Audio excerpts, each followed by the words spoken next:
ఇక్కడ విజయ్ గారు తన మతాన్ని గురించి ఎక్కడ సిగ్గుపడకుండా ఈ యొక్క ఓత్ టేకింగ్ సెరమనీలో కూడా ప్రమాణ స్వీకారం చేసేటప్పుడు కూడా జోసెఫ్ విజయ్ అనే నేను అని గర్వంగా చెప్పి దేవునికి మహిమ ఇచ్చారు.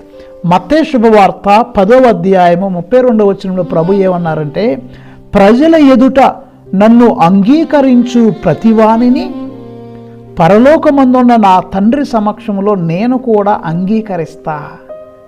మీరు గనక నన్ను ప్రజల ఎదుట సిగ్గుపడకుండా అంగీకరిస్తే పరలోక రాజ్యంలో దేవుని ఎదుట నేను కూడా మేము అంగీకరిస్తా. కానీ ఎవరైనా నన్ను ప్రజల ఎదుట తిరస్కరిస్తే పరలోకములో దేవుని ఎదుట నేను మేము తిరస్కరిస్తా అని దేవుడు సెలవిస్తున్నాడు.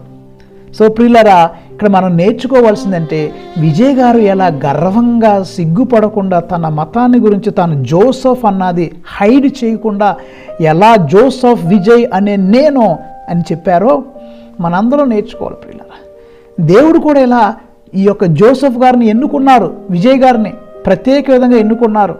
ఈనాటి సమాజంలో అంత మతం పేరట గొడవలు అవుతున్న ఈ సమయంలో దేవుడు మరి క్రైస్తవులు, ముస్లిమ్స్, హిందువులు చాలామంది రకరకాలుగా బాధలు పడుతున్నారు. ఎవరు బాధలు పడకుండా ఉండటానికి, మానవత్వంతో కూడిన పరిపాలన అందించడానికి జోసెఫ్ విజయ్ అనే ముఖ్యమంత్రిని ప్రభు ఎన్నుకున్నారు.